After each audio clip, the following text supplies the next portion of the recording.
The following program is a specialty program. Unless otherwise identified, the participants on the program are not employees of Chorus Entertainment. Opinions expressed may not necessarily reflect the views and policies of Global News Radio 640 Toronto. And a good morning to you. It's 6 minutes after 11 a.m. Back here at PinPoint Health Show. Dr. Lou ready to take your calls this morning on this long weekend. Maybe you're getting out there and enjoying some of this nice hot weather. It went from a polar vortex to, Jamaica on a Sunday afternoon. It's a beautiful thing. I like the way May can get all wacky on you. But, you got to be careful out there, right? Lots of drinking water, lots of careful if you're just getting back into to exercising and moving the old bones. But the phone number is open. It is ready, and we're ready to take your calls of anything of the physical nature. It is 416-870-6400, info@pinpointhealth.ca. How are you, brother? John, good morning. I'm well. How you doing? Excellent. Ready to go. What are we? Which path are we going down today? Let's do it. You brought up a really good point there, as people obviously during this weekend with the lockdown still in place, which, I'll go off on a little bit of a tangent and say that really I have a platform. I'm an educated healthcare professional. I don't know that what's happening makes sense anymore. Yep. And it's something that I've been sort of saying scientific evidence. The places that are still not able to, listen, I'm a proponent for safety and doing everything the right way. 100%, there's got to be an approach, but I just think what's happened in Ontario over the last year is crazy that we're here today and we're still in this place. And I can think of dozens and dozens of my friends that work in different industries that I know that it would be absolutely safe if done the right way. So it makes no sense. And something, John, for you and I that really hits home being on this show and what we talk about related to pain and injury is and the fact that, based on this new plan, the last thing are the things that will keep us healthy, like gyms and fitness centers and other recreational things, is just crazy. Like it really is crazy at this point. Now, I think there's also something to be said that I think, both groups need to sort of, and when I say groups, like I think about the people in the fitness industry who, you're sort of shafted and you're not going to be back till the last round, which I think is the government's part. But at the same time, I also see on social media, Instagram, these people that are in the fitness industry seem to be some of the biggest proponents of anti-vaccination stuff. And so maybe that's tied in. So I'm definitely there, and I could see both sides where I could say, okay, hang on a sec. If you've got a bunch of people that don't believe because they think they're invincible because they're healthy, that's also a problem. So I think it'll take something, and I've tried to talk to the people that I know in that industry and really try to educate them on the science around the vaccine and the safety of it and, what COVID really is. So I don't think either of those two messages help, but wow, what an absolute disaster that it's been. It really is sad, and I really feel bad for all those people who are out there struggling. Now I know, we'll probably get people calling in and want to complain about that stuff. This is my opinion. This is a healthcare show. You started with something there, John, where you said the weather's warm and people, obviously, in terms of activity, the only thing you can do is go outside. In fact, you sent me a picture yesterday of you. What did you ride? 100 and something kilometers on the bike yesterday? Over 106. Yeah, 106. It's a good one. Yeah. Amazing. Good for you. The one thing that I want people to understand, if I could give them any tips, like over the last few weeks, we've spoken about, injury prevention and things like that. Mm-hmm. But when the heat really starts to take effect like this, we're sort of maybe not used to it. Hydration is extremely critical when it's weather like this and you're going to just be pouring out that sweat and getting rid of all your fluids, your electrolytes. You need to make sure you're hydrated, not just while you're doing your activity. So like, John, for you, for example, I'm sure you stayed hydrated while you were on that ride, which is amazing that you did that, but also after the fact. You got to make sure that you've got proper hydration before, during, and after. Very, very critical, especially if you're getting out there doing these extreme things. You don't want to really fool around with that stuff. So I think that's my sort of little piece of advice for today as the weather gets warmer. Obviously, get out there and exercise. It's crazy that the thing that's meant to keep us healthy is the thing that that being closed down is absolutely backwards to me. But again, I've also said that I do understand the other side of it, where sometimes these people in these industries seem to be the biggest proponents of conspiracy theories. Yeah. 416-870-6400, your calls, your healthcare questions, whether it's seasonal or otherwise, bring it on. That's why the show is here every Saturday morning. Deepak, thank you so much for hanging on for a moment. Good morning. Good morning. How are you? Good, sir. What's Good. going How on? are you? Thank you. Well, thank you. I had a question about vaccination. Actually, I said it was supplement, but it was more about vaccination and pregnancy, especially in possibly second to third trimester. Sorry, the first to second trimester, and somewhat of a complicated pregnancy. It's not as straightforward. Would you recommend vaccination at this point? I know the moms are particularly vulnerable, but I don't know what the impact to the baby is going to be, if any. Yeah, so definitely a question for you and your wife's obstetrician. That's not something I'm gonna comment on. I don't know enough about it. I'm not an obstetrician, gynecologist. I don't know enough about this in pregnancy, and also in general, vaccines are sort of out of what I do, anyways. I mean, my real specialty is a chiropractor. Okay, thank you. Sorry for that, but thank you. Thanks, Deepak. No problem. Appreciate the call. Again, 416-870-6400. And to your point about doing, keeping hydrated, make sure you keep your body, keep it going during this heat. Yeah, I go for these rides, as we were talking about. I have 2 water bottles on the bike, and then I got 2 liters of water on my back as well. And even then, by the end of the ride, you're down to a cupful, right? So you got to keep it up, man. You got to keep it up, or you're getting into some trouble for sure, right? And we'll take a short break now, Lorette's, and we'll get back to you more of your phone calls. To call in, by the way, you still got tons of time. 416-870-6400. You want to reach out through email. We'll try to get some of those info at pinpointhealth.ca. And the clinics are open. They're running. It's all good. You can give them a call, find a clinic near you, and start getting some answers. Pinpointhealth.ca. We'll continue Pinpoint Health Show on Global News Radio. And welcome back, 11:17, Pinpoint Health Show. Dr. Lou ready for the remainder of the hour, of course, to take your calls. Reaching out afterwards is really simple as well. 1-855-55 Dr. Lou, DRLOU. Don't hesitate to call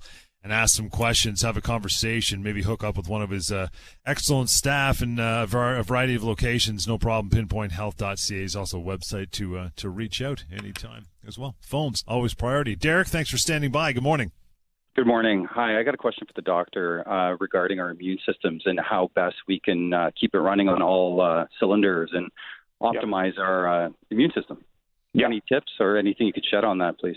Yeah, absolutely. I mean, so this is not like new information in terms of healthcare, and it's not rocket science. I'll also say that your question is a good question. This is not something that I'm saying, and this is the defense to everything else. But we know that in general, if you exercise and you eat a well-balanced diet, and exercise and well-balanced diet may differ from person to person. A lot of what I've been doing in the last few weeks and months on this show is speaking about people's genetics. So sometimes, a certain person might do better with, say, a ketogenic diet versus a vegetarian diet. But in general, a healthy diet, it doesn't really matter which way you go. We know that if you eliminate processed foods, things that are made in factories, that's always a good thing.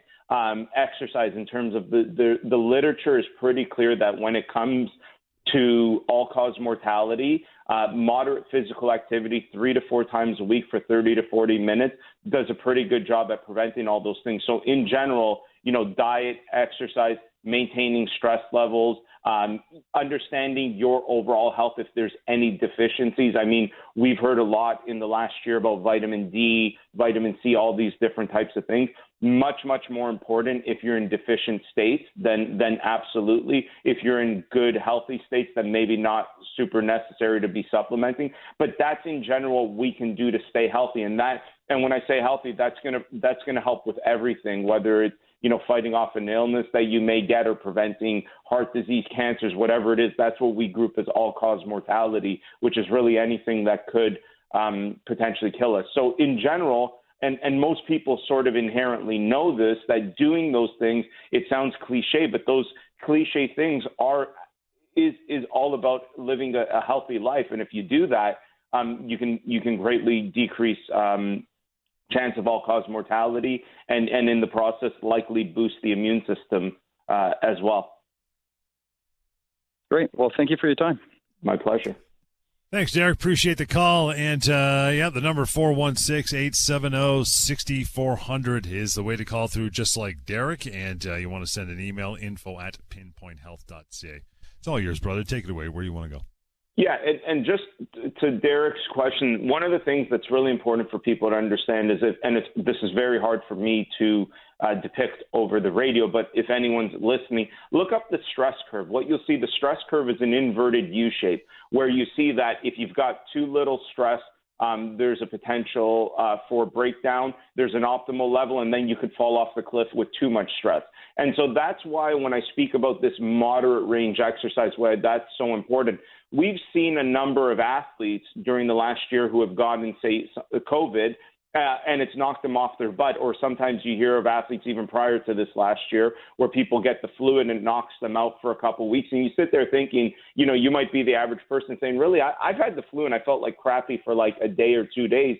And then I was back. Like, these guys are supposed to be elite athletes. Why would they be hit so much harder? It's because they're on the other deep end of physical stress, right? So remember, physical activity, it's not about being at extremes. And sometimes these people that function at the extremes, they're actually more susceptible to these types of illnesses. And same thing if you're on the other side where you're doing absolutely nothing. So I encourage people, look at the stress curve. It's something that actually applies to all aspects of life, because stress is not just physical, it's not just mental, it's not just social. Like, even from a mental health perspective, we know that having no stress whatsoever is not good. That's not going to increase performance. It's not going to make you happy. You have to have a sort of moderate level where you have a sense of purpose. But if you've got too much, you go off the deep end again. So that stress curve applies to a lot of things in life, and that's something that is really, really important for people to realize. When it comes to, there's a difference between health and performance. And that sometimes I think gets skewed in the world where we're talking about health. And we assume that health means elite level performance, rock hard abs, that type of stuff. That's not necessarily always the same thing. In fact, sometimes people that are at that extreme may arguably not be as healthy as they could be by being in more moderate levels.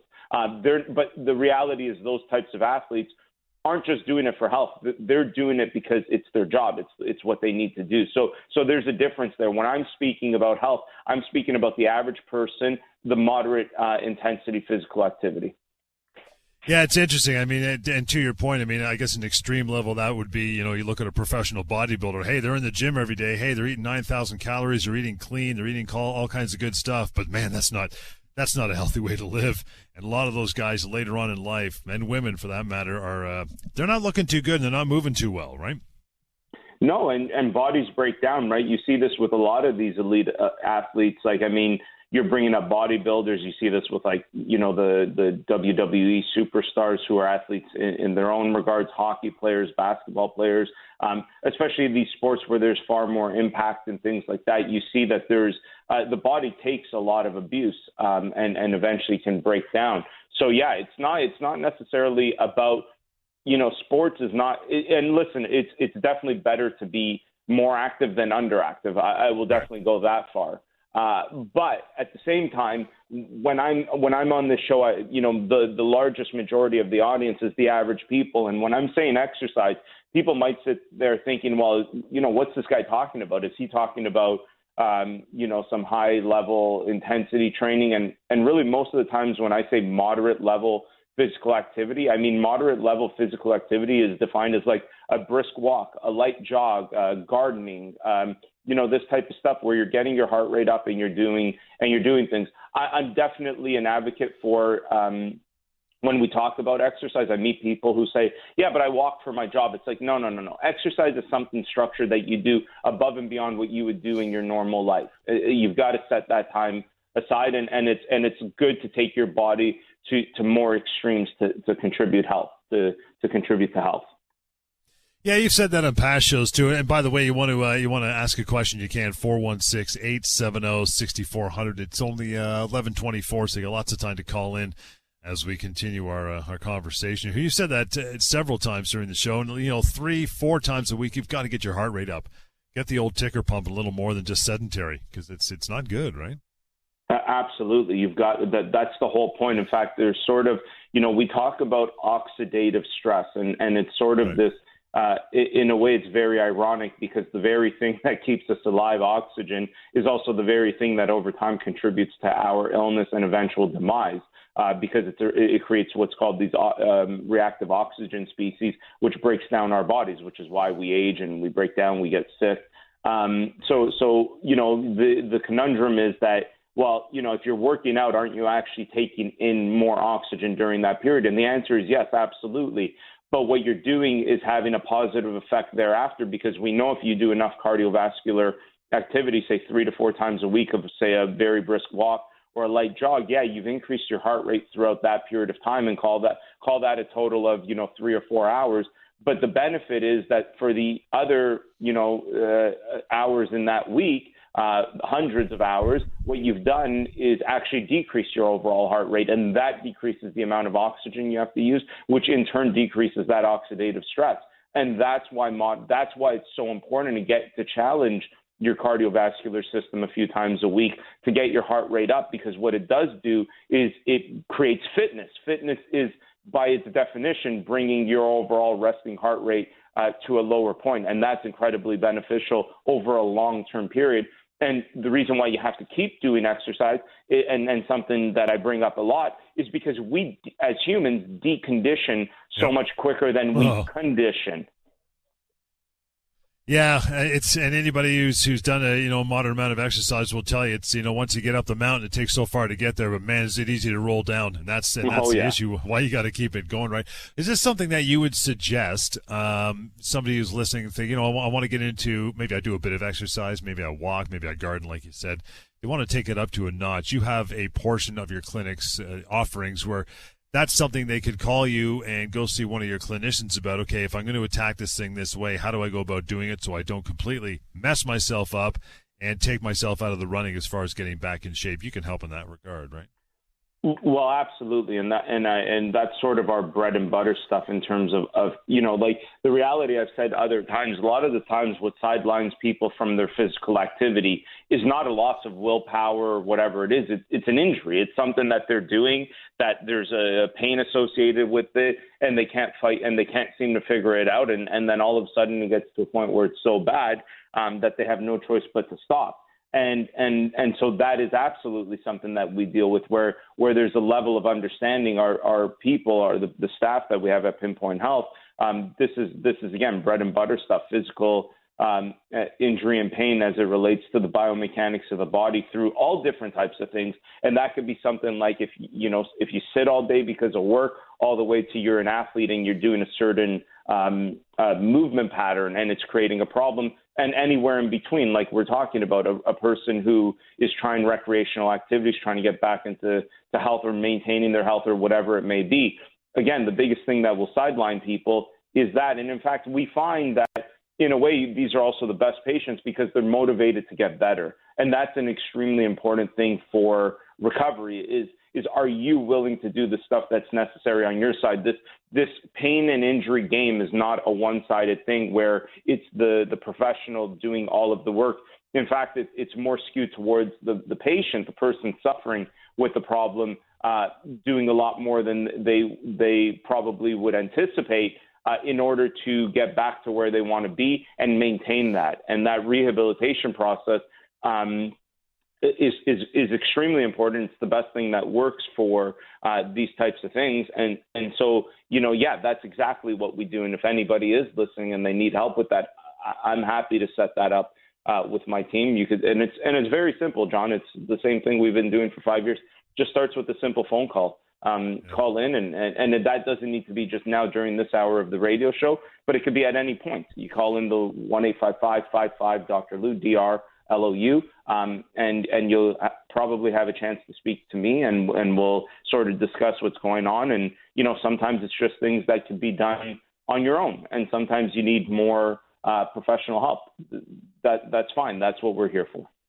It's interesting, too, because this is something that I think will gain momentum and pique people's interest. That is coming to see you and have at least a chat, if not a physical examination, maybe a little bit of training on the side. Is when you're out, like I am, cycling around, you see a lot of people in a cycling day in an afternoon. And there is a lot more. I mean, there's a lot of young people out there too, but there's a lot more, women and guys like me with salt and pepper beards out there, and they're going for these long hauls. And I think people are exercising longer, they're living longer, and they want to maintain their activity and fitness longer. It's that whole fountain of youth thing. It's not about getting younger. It's about doing what you want to do further on into your life. And I think, to your point, that should really be scheduled with some professional help to keep the compass straight. You know what I mean? I see a lot of people out there that are a lot older than they used to be. Yeah, absolutely. And you listen, that's an amazing thing that there are more people that are realizing. You're absolutely right. I think the trend is definitely that people are realizing that there's a massive benefit to a healthy lifestyle between a combination of exercise, diet, mental health, and all that stuff. And that's tremendous. And it's great to see. But at the same time, what it does mean is that more and more people are going to get injured, get hurt, and potentially sideline them. And listen, anyone who's like, John, you're a great example of this. If you're going through pain and injury and it's sidelining you from what you want to do, that affects your mental health, I'm sure. I mean, that's something that people don't want to fall. Like most people that get into it, like guys like you and I, John, we know what it's like to not be on the health train, and you don't want to go back there. It sucks. No. It's nice to have that feeling of, just every day doing something. That's sort of what I try to tell people is every day just try to get out and do something that raises your heart rate for a little bit, gives you a little bit of a sweat. It's good for us. It's what we're designed to do as human beings. Like that is really what our bodies are meant for. And it's absolutely essential. And yeah, as you get older, and there are more and more older people doing this, again, amazing. But the reality is as you get older, injuries are more likely and they're less likely to heal as quickly. And so that's really a consideration for anybody in that age group as you're moving up, when you're trying to be active and do things. And most people know their bodies and they're able to prevent it. And sometimes these things are like freak accidents, and they can happen. But we're here for all of that, right? Whether it's that functional issue that's creating some underlying, mild pain all the way to something more traumatic. That's what PinPoint Health really is here to serve our communities that we're in, to help people through their pain and injury problems so that they can maintain their overall health and wellness. Let's take a short break. We'll give you a moment or two to grab a phone and make that phone call. If it's something down the path that we've been talking about for the last couple of minutes, that's no problem. Bring it on. If it's something more of a personal, acute nature, 416-870-6400. 416-870-6400. Email is info@pinpointhealth.ca, and to find a clinic near you, it's simple. Again, pinpointhealth.ca. Couldn't be simpler. We'll return. This is the PinPoint Health Show on Global News Radio. Yeah, welcome back. PinPoint Health Show. Dr. Lou here for the remainder of the hour to take your calls, answer your questions. That is the number, 416-870-6400. Also does a wonderful job at podcasting called The Lou Down, the long-form podcast. Always interesting stuff, always a variety of topics. The Lou Down, that's L-O-U, The Lou Down. And then finally to reach out to Dr. Lou, member of his team, all across the clinics, 1-855-55 Dr. Lou, D-R-L-O-U. And I know we like to throw in there once in a while, Dr. Lou, because as you started the show, there's so much mixed messaging. What's open? Where can I go? Can I get help here? Is this open? Is it shuttered? Am I locked down? The point is your clinics have always been serving people. You guys are still expanding, and there's no reason why people shouldn't reach out to you, at least for a phone call. But the clinics are happening, right?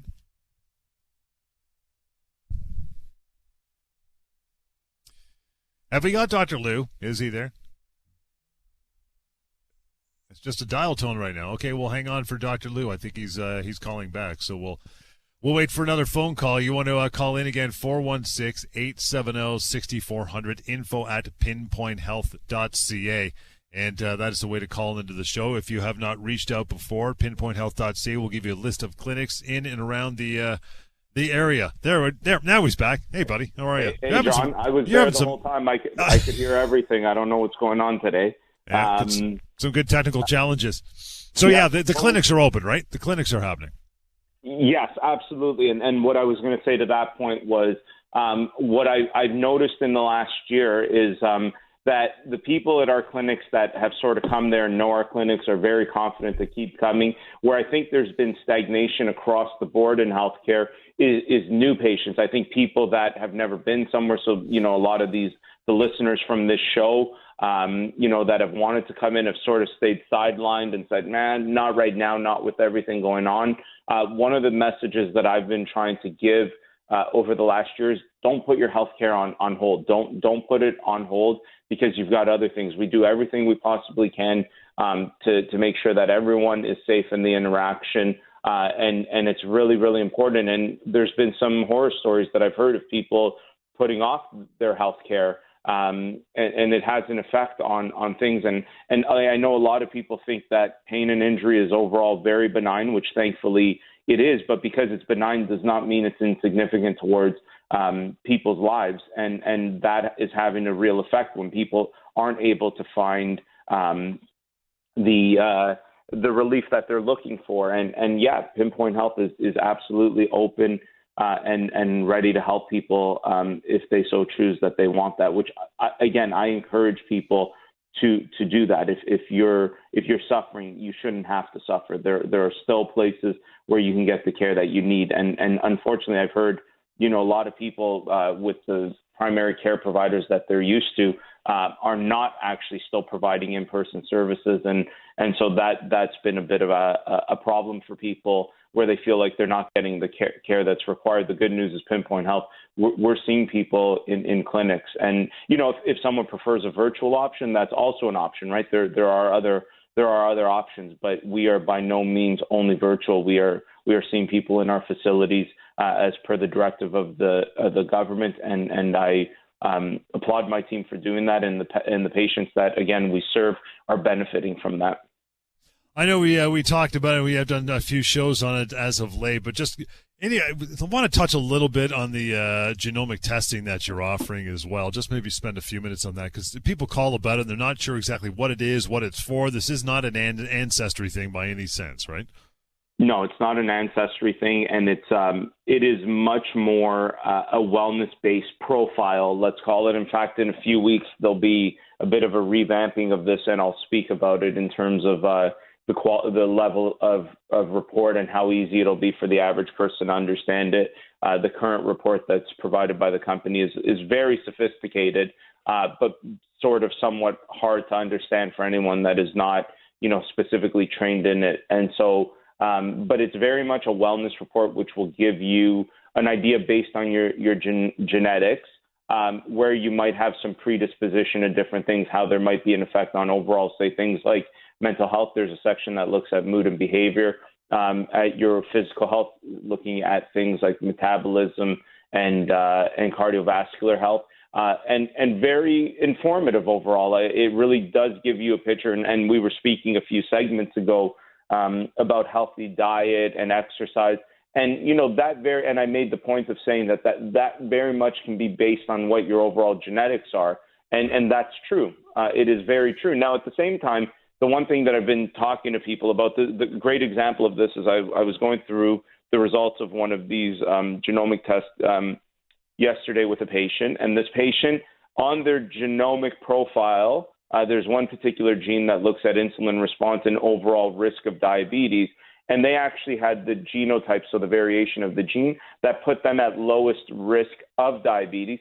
However, they had diabetes in real time as I was speaking to them. And what I tell everybody is that your genetics don't always completely determine what happens to you, because so much of it is also environmental, what you do in your life.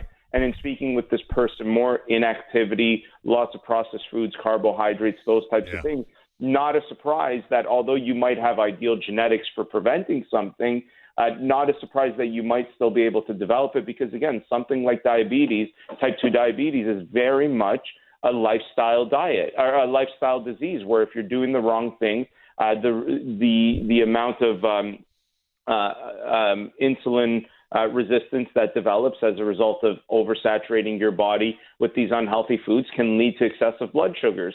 And so by no means, just because you have ideal genetics, does that mean that you're not at risk of some of these things, right? Like, this is really, really critically important for people to understand. And I go through this with them, and that's important. But if you're looking to understand what your overall genetics are and where you might be predisposed to certain things, this can provide value.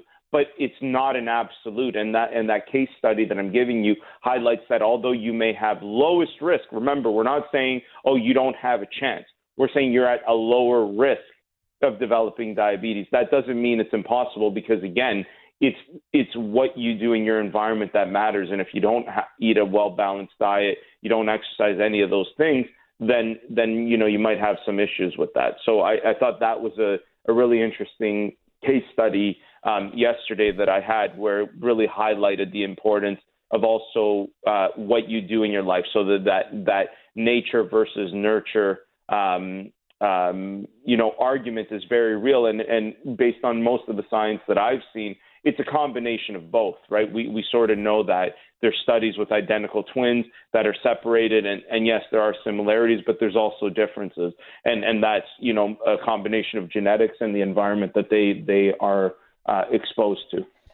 It's interesting. You've been doing this and helping people with this genomic testing long enough. Have you gone through several cases where, okay, they've done the test, they've done the saliva test, comes back, no problem. You sit down with them, you explain the readout, what they get the results, because they need you to do that to get a full scope of what's going on. And then you've done a plan to management. Have you gone from initial test to somebody completely turning things around and had a physical positive difference? How's that looked? Yeah, so a lot of these things, yes. A lot of these things, John, are very much long-term, right? So when, a lot of, and it's funny, Warren Buffett has a famous quote that most people don't get rich because they don't want to wait long enough, right? Because it's this slow, steady game. And I think health is very much the same thing as well. It's not what you can achieve in a week or 2 weeks or 3 weeks. It's about years of doing something the right way and the impact that can have. Now, have there been things that I've spoken to people? We just started doing this genomic testing in November. I believe it was the first time I spoke about it on the show. So overall, we're still very much in the short term. And yes, there's been positive effects that have been reported by the people that have had it done by knowing and understanding. But what I really have encouraged people is that, and what I try to encourage anybody that comes to see me, is this slow and steady long game. You've got to do it over a very long period of time to see the overall benefits of this. And that is the reality. That's a lot of, when you do healthcare the right way, when you worry about your wellness the right way, and that's why the mentality of when people say, well, what diet should I go on if I want to lose some weight? It's like, well, if that's your mentality, you'll probably lose weight, but it's only going to come back, because if you think this is something that has a start and end period, that's right. Very, very different than what the reality is. What I like to talk about is how are you going to change your lifestyle, which includes exercise, diet, and make that change long-term forever. That's how you achieve true wellness and health. 416-870-6400, the number. You still got some time to call in as we take one final break here before the end of the show, but you got some time. So 416-870-6400, info@pinpointhealth.ca. It's the Pinpoint Health Show. This is Global News Radio.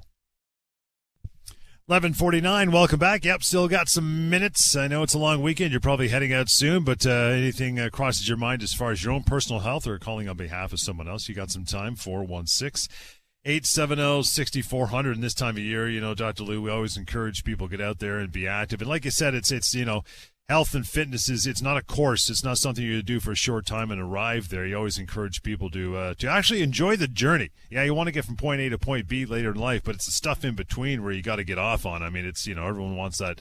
Everyone wants to reach their peak at one point, but you really got to learn to slow down and enjoy the journey, right? And I think that's a part of your mantra in the clinics as well. And I would say that includes to getting their health back when they've suffered from an injury. Take the time and the due diligence and do the exercises and do everything that your clinicians tell them to do. There's no quick fix, but it's really the right way to go, right?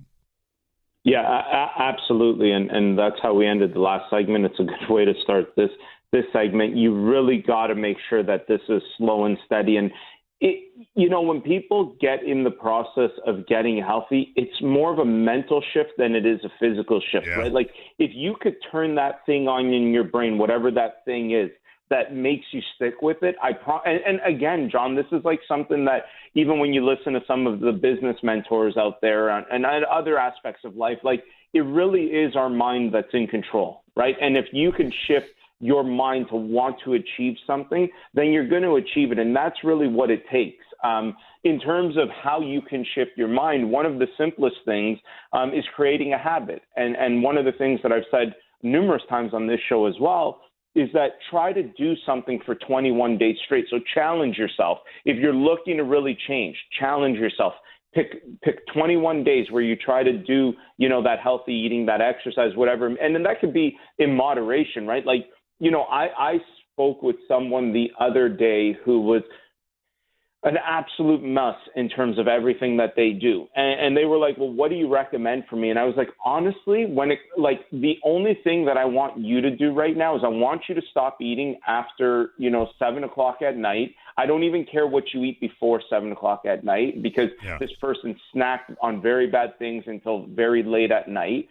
I was like, I want you to stop doing that. I want you to stop eating around 7 or 8 o'clock at night. And I want you to start doing intermittent fasting where then you start up 16 hours later again. So around 11, 12 o'clock, depending on when that last meal is. Eat whatever you want in that time for now. But I want you to start doing that.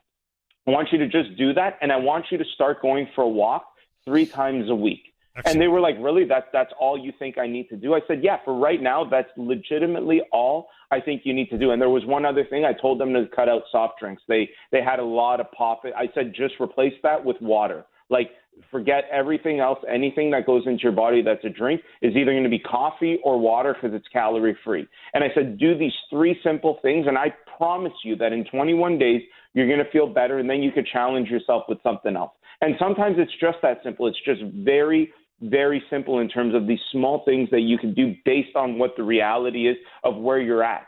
And you continue that progress. And it doesn't need to be, there's obviously a lot more that I could have recommended to that type of person in terms of what they want to do. But you've got to be realistic with goals as well, because if you make them unrealistic, that's when people fail.